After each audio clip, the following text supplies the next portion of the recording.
Well, I think when I first moved to Singapore, I come from Leo Burnett. I worked on a very big package of goods account. I had a very senior position, and I expected that I would get a job immediately. I had a lot of good contacts. And I walked into a couple interviews, and basically the attitude was, this is not a packaged goods market, and you don't know anything about the Asian consumer. You have no experience in Asia. And so that was a bit of a shock to me because I had always been sort of a superstar. And I all of a sudden was faced with really having to work hard to get a job when previously I didn't have to work that hard at it, frankly. And so it was humbling. And I really had to knock on a lot of doors and do a lot of networking and, just prove myself and, try and put myself in a position of understanding that I needed to learn. So I think that was most challenging, along with all of the culture shock of living, halfway around the world.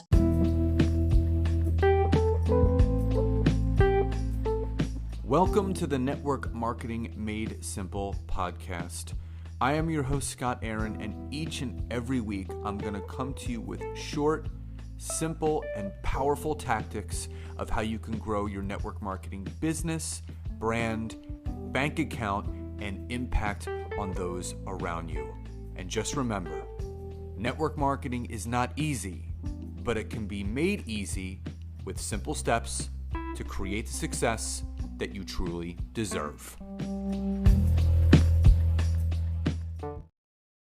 Welcome to episode 136 of the Network Marketing Made Simple podcast. And if you are a new listener, then welcome. And if you are a returning listener, then welcome back.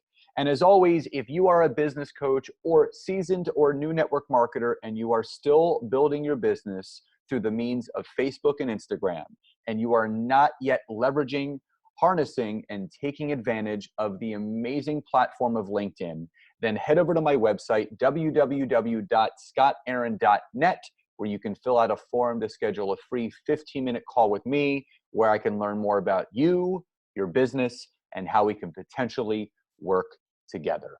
So why I'm so excited about today's episode is because this is someone that I met a few months back when I was doing a workshop and talk in Chicago.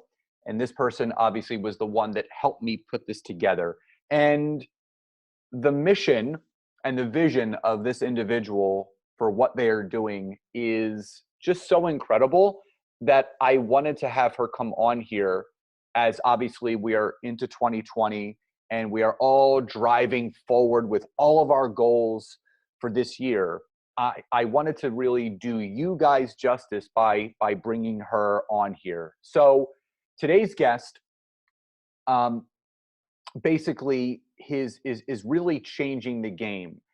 She spent the early part of her career in Chicago in advertising, working in account management across a number of consumer brands at prominent agencies like Y&R and Leo Burnett. She began a 10-plus career, an adventure of living and working abroad in Asia, Europe, and Australia, now back in her hometown of Chicago. She has now recently launched a new venture, an online and events platform called The Next Collective, curating events and experiences that help women answer the question, what's next? The Next Collective connects women with inspiration, resources, and like-minded community to fuel the path of their next opportunity. And this is such an amazing, I can't explain to you the experience that I had, and you guys all deserve to learn exactly what the Next Collective is all about, but also about what this amazing human being is doing. So Melanie, Panchal, welcome to today's episode. Oh, thanks, Scott. Thanks for having me. Absolutely. So let's dive right in. You have such a diverse background, being in advertising, and then I think the most amazing thing is the 10 years that you were abroad. And correct me if I'm wrong, but obviously you're a wife, and and you're a mother, and your children were actually, they were born abroad. They were not born in Chicago. Is that correct? That's correct. Yep. So Two in Manchester, England, and one in Australia. amazing. So let's talk about that. Let's talk about before marriage, before kids. You know, you Okay. spent a good deal of time in advertising. Yep. What drew you to that industry and that profession? Because you know you're still doing something similar to that. You're advertising yourself, Next Collective, and this whole big picture. So what was it about advertising that really drew you to that industry? Well, I think I'm going to age myself a little bit here, but I remember watching Melrose Place, and I don't know if you're familiar with that show, but it Of was course, of course. the premise was that a couple of the characters worked at an ad agency, and so I thought that you just developed the ad campaign, you wrote it, you produced it, and you presented it, and so I really loved that combination of business and creativity. And then when I actually got into advertising, I realized you had to choose a lane.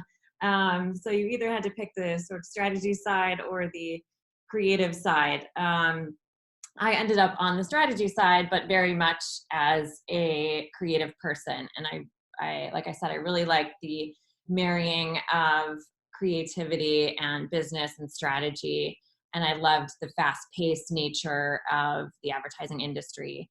And I loved collaborating with so many different people from different backgrounds. So that was what drew me to advertising. And like I said, I started here, like you said, I started here in Chicago, and then moved and lived abroad for 10 years and worked in different agencies across Europe and Asia, and then in Australia. So talk about the experience of going abroad, because I think you know I do have a very I have an international listening base that spans across 70 countries, not just here in the U.S. Prominently, it's listened to in the U.S. and Canada, but I do have people all over the world. But what was for you living in multiple countries? Mm-hmm. What was the biggest maybe aha moment, or I guess culture shock, that really helped you develop some of the skills that you now have, that you've been able to bring back here when you move back to Chicago, that is enabling you to really grow this business and your brand? Well, I think a couple things. When the first place that we lived was Singapore, and I had never been to Asia before. Um, but my first instinct was to say yes. So I think I started with a mindset of this is going to be an opportunity that I can't pass up. And so walking into that type of experience, you really don't know what to expect. Like I said, I had never even been to Asia before. And advertising agencies have a very particular culture. And then you take that a very American culture and walk into Asia, and doing business in Asia is completely different, and the way people communicate with each other and the way people communicate with the things that go unsaid is very different. So I think I really had to learn how to adapt quickly and to read both all kinds of different communication from people at different levels. And when you go into, I came from Chicago, which is a very big market, and then you go into a small market and you are dealing with people at all different levels. And again, you have to really learn how to adjust your communication skills and take your very American style and adapt to a style that is a little more subtle and is a little more nuanced. And so I very quickly realized that I was not the expert, and my American consumers were very different than Asian consumers and European consumers. And I really had to take a step back and do some learning and really get to know the market. And so my background in communications and in learning to understand where the pain points are for consumers really helped me get into a different market and start to understand that for a different type of consumer. So I think as we continued, so we started out in Singapore and then we moved to England, and finally Australia. And I think you get to understand that there's a period of time when you come into a new market where you are in learning mode and you sit back and you observe and you really make an effort to fit in and to understand the culture that you're coming into, and then think about what you can bring to that culture and how you can work with the people in that culture. And so with every move, I think I became a little more confident in terms of coming into a new workspace or new friend groups or new school for my children, and putting myself out there and making friends and making business connections, and trying to set up a life in a new place. So I think I became very adaptable. I became very observant and respectful of other cultures and other people. And I also, I think once you start to have the opportunity to visit other cultures and to meet other people, that desire never goes away. So now that I'm here in Chicago, I'm always looking for opportunities to, grow and to travel and to continue to challenge that part of my personality, and to continue to learn about new cultures. So for you, where do you think the greatest amount of culture shock came from that enabled you to personally grow even more? Well, I think when I first moved to Singapore, I come from Leo Burnett. I worked on a very big package of goods account. I had a very senior position, and I expected that I would get a job immediately. I had a lot of good contacts. And I walked into a couple interviews, and basically the attitude was, this is not a packaged goods market, and you don't know anything about the Asian consumer. You have no experience in Asia. And so that was a bit of a shock to me, because I had always been sort of a superstar, and I all of a sudden was faced with really having to work hard to get a job, when previously I didn't have to work that hard at it, frankly. And so it was humbling, and I really had to knock on a lot of doors and do a lot of networking, and just prove myself, and try and put myself in a position of understanding that I needed to learn. So I think that was most challenging, along with all of the culture shock of living, halfway around the world with no friends and no family. And my husband had a job that was very travel focused, travel heavy. So he was basically gone all week long. And I sort of found myself, without a job, and trying to find a job in a market that didn't value my skills necessarily. So that was a pretty lonely moment and humbling. And I really had to just kind of pick myself up and keep going. Of course, after a few months, when I finally did have a job, I really wished that I had enjoyed the time off a little more. But I think when you don't know when your next job is coming, there's a little bit of a hustle, and you can't quite sit back and relax. So if someone was to ask you the time that you were abroad, obviously becoming a wife, becoming a mother, what was the greatest lesson that you personally learned in that whole experience living abroad?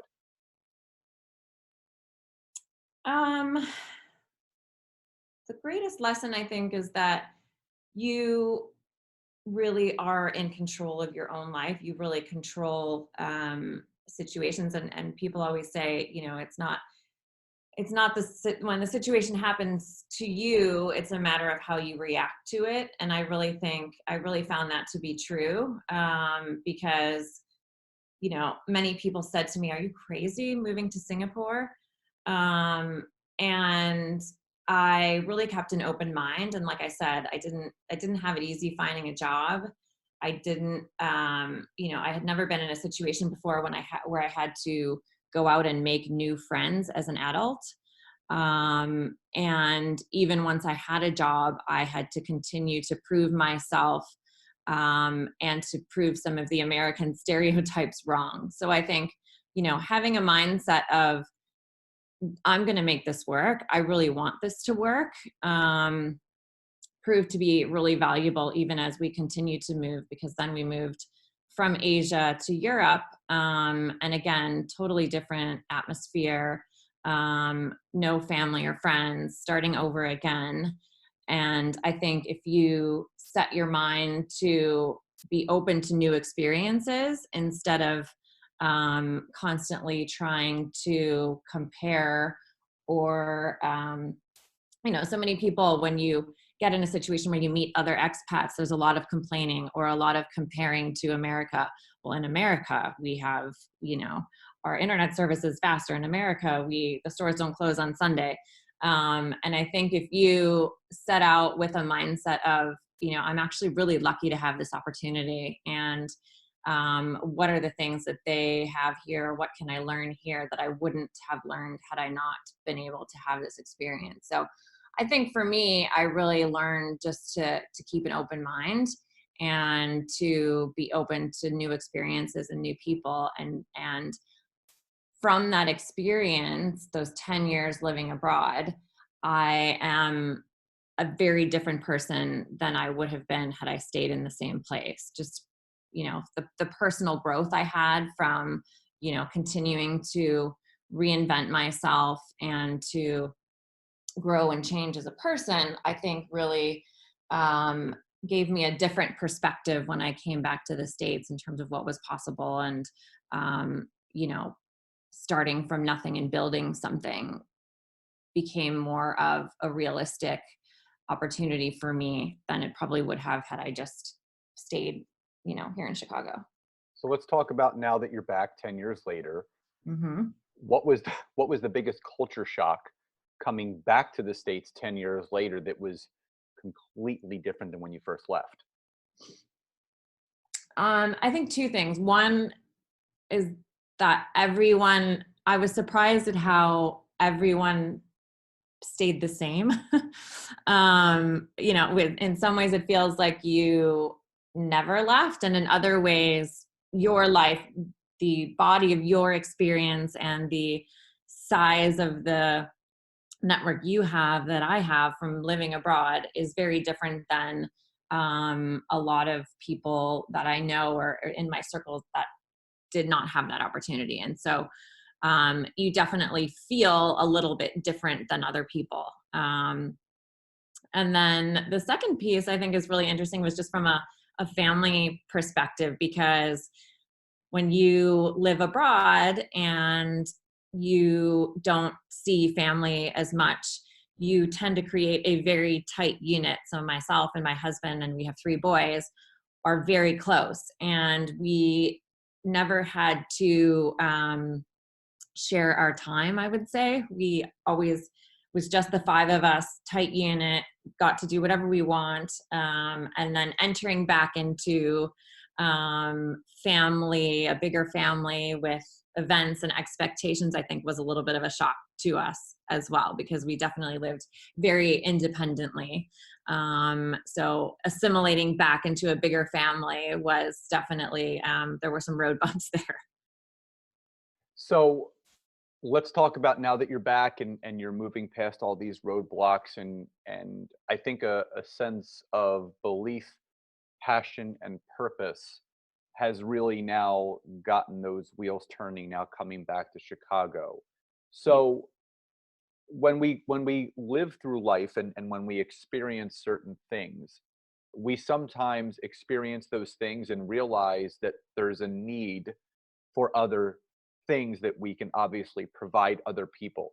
And I really feel the experiences that you're creating with the Next Collective, which I was grateful to be a part of, as a speaker.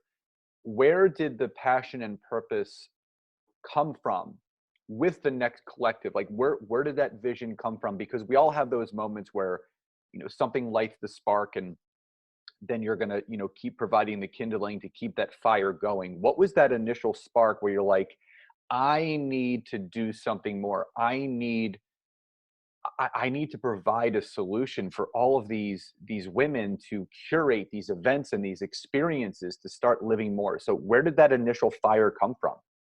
Yeah, I mean, it definitely comes from a very personal place after sort of years in the advertising industry, and then um, coming back to the States. I just felt that I was not interested in returning full time to the advertising agency world for a number of reasons. I didn't feel as connected to it as I once had. I didn't feel that I wanted to spend time and energy working for someone else. Um, but I really didn't know what I wanted to do. And I started talking to a lot of other women, my peers, etc. And I just felt like there was this sense that there was something more. And that so many women had either taken a step back when they had children or just kind of put their head down in their career while they were in that sort of um, family building stage.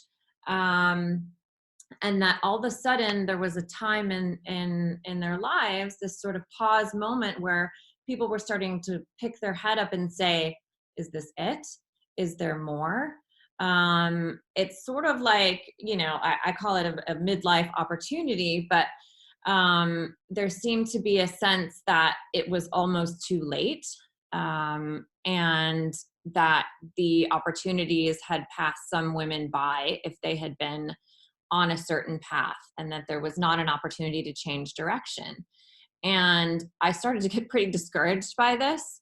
And at the same time, I was starting to do some research and look around for communities of women that I could join or be a part of to find inspiration. And a lot of the things I was finding were very millennial focused.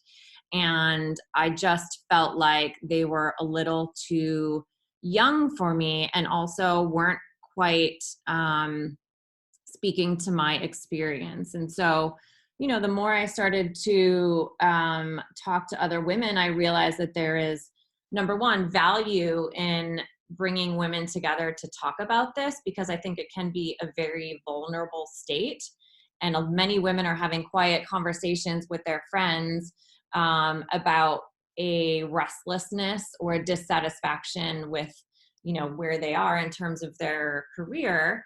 And I think that it can be intimidating to talk about it in front of women that are not in that life phase or don't quite understand. And so I really was inspired to create a space where women can start to have these conversations, and women that are interested in making a career pivot into something they're more into something more purposeful, or starting a business. There's a whole group of women that are very educated that just didn't grow up with those sort of entrepreneurial support systems around them, but have, it can be a time of tremendous opportunity. And then women that have been at home or taken a pause, that are interested in coming back and don't exactly know what they want to do. So I set out to create this community, to create this platform where we can start to have these conversations. And with these events, I really try and hit on three different aspects that I think can support women. One is inspiration, because I think there's nothing more powerful than storytelling. And if you are in a room and listening to another woman tell her story and talk about how she took a break, or she decided that this wasn't right for her, she started a business, I think that can sometimes be enough of a spark to just set you on a path to at least explore. The other piece is resource. So bringing in people like you to help women figure out how to use LinkedIn effectively, because I think that can be really intimidating for women. Or I did a back to work workshop where it's the whole room was filled with women in the same position where they had taken a break and they wanted to get back. And what do they need to do? Help me. How can I, what steps do I need to take? And the other piece is community, because like I said, I think it's powerful to be face to face with other women that are in the same position as you, talking about the same things, supporting each other, and really learning and growing together. So that's kind of where the inspiration came from, the Next Collective. And I have been so pleasantly surprised at how quickly it has sort of taken off, and how what a nerve has really hit with women in this life stage. So what do you feel personally, because I think some of the best businesses come about from, just natural transition and having that kind of aha moment. Even, with my LinkedIn coaching practice, it was just, I was feeling a a demand for myself to do more for my business, and it just so happened that I created something that the masses needed. Mhm. So looking back now, even though you're still driving forward with this, and it's growing and it's growing and it's growing, what do you think has been the greatest lesson that you've learned from the Next Collective that you're hearing back from those that are now a part of this mission and this movement that you're creating? What's been the biggest feedback and lesson that you've gotten from it? Um, I think that, you know, number one is that storytelling is very powerful. And women are definitely looking for examples and how to get back into the workforce or make a change or start a business. And so bringing together the right women in the room and featuring the right speakers has been sort of a magic sauce for me, because I think if you have, oftentimes you can have a disconnect if the speaker, for example, is too intimidating or doesn't really relate to the audience. And so I think bringing women that are both accomplished but relatable has been a learning for me.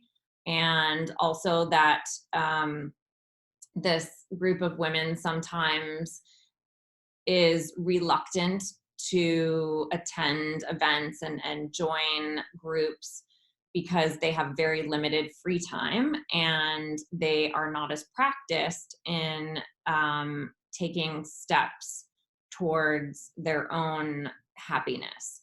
And you'll find many women that say, that feel that they shouldn't be asking for more, that they should be happy with what they have.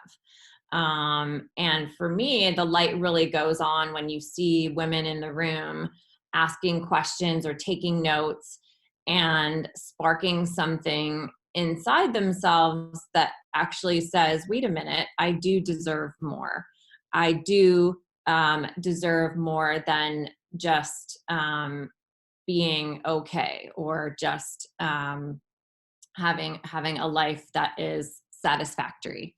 Because I think sometimes you get to a certain stage and you think you've checked all the boxes, either, if you want a partner, if you want children, if you want, to have a title in your career, and you check all of those boxes, and women think, well, then I should just be satisfied.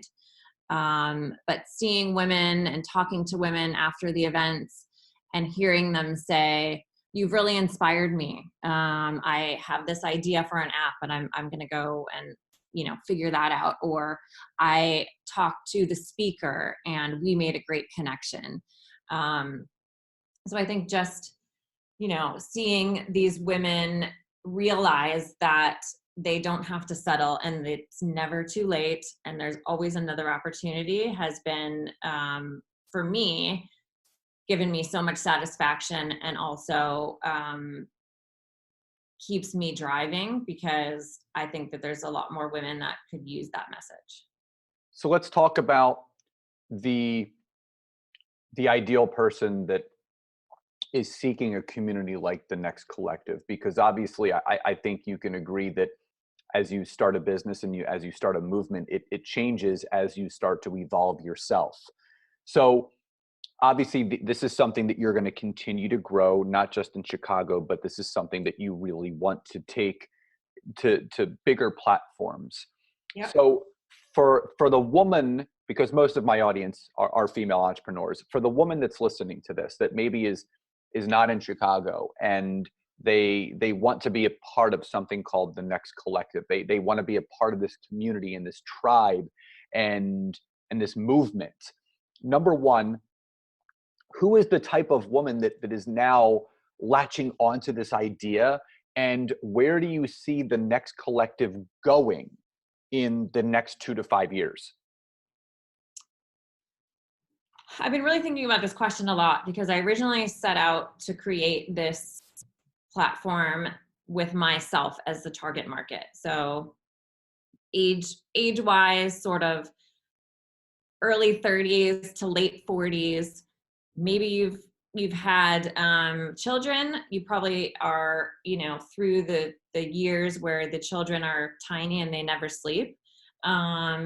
You've probably had some time in the workforce. And so I've started thinking about all these demographics. And what I found is that the women that are most attracted to my platform and the women I feel like I can help the most are the women that have a growth mindset.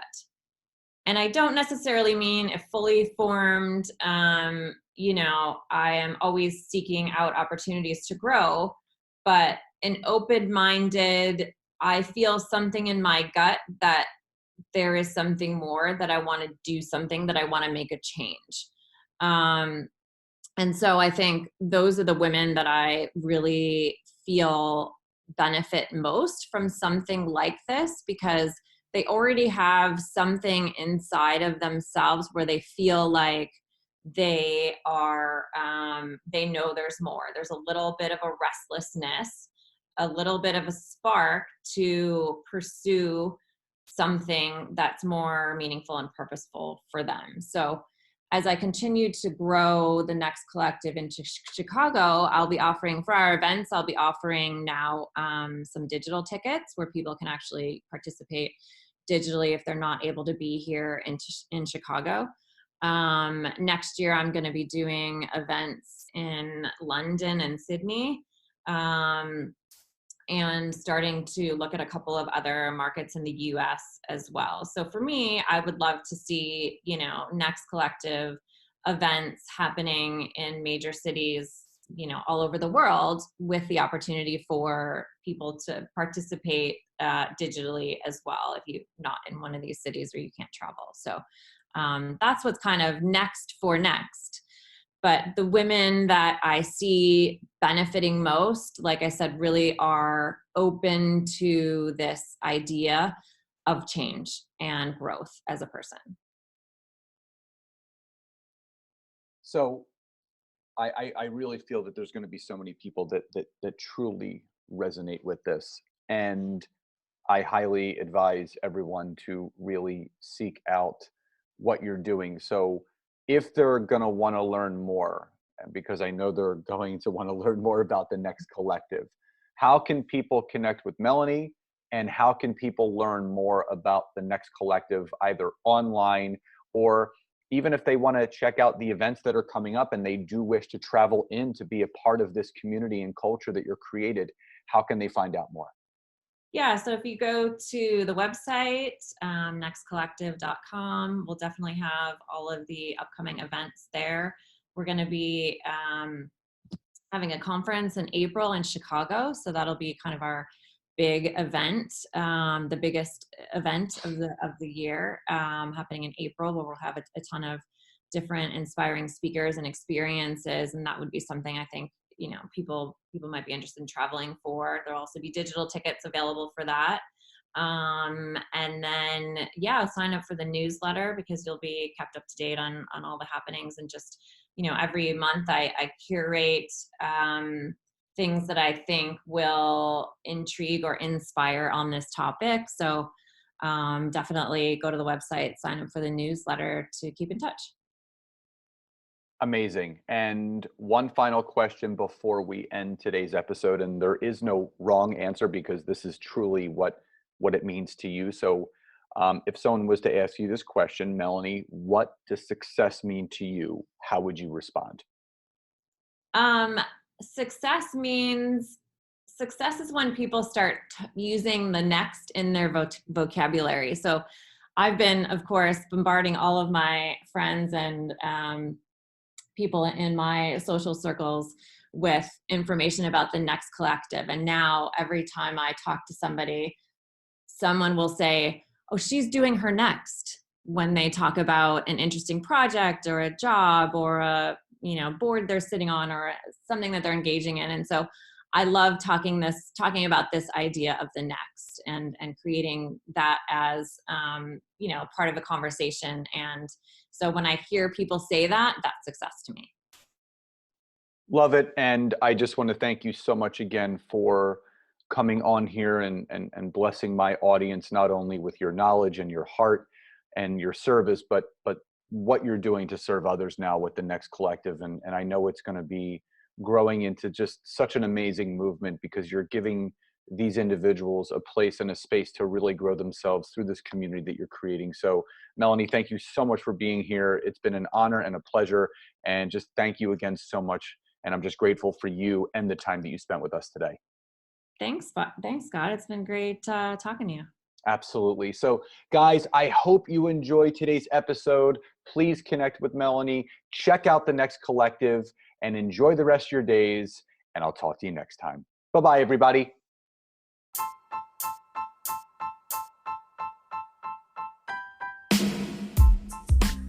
Thank you again so much for checking out this week's episode. And if you can, head over to iTunes, search for Network Marketing Made Simple, leave me a 5-star rating, basic review. I would be grateful for all of the support you guys can give me. And again, if you'd be interested in learning more how to utilize LinkedIn to grow your business, your brand, and your bank account, head over to my website, www.scottaaron.net. Fill out the form for your free 15-minute discovery call so I can learn more about you, your business, and how we can work together. And again, thank you guys so much. Grateful for you all, and I'll see you next time.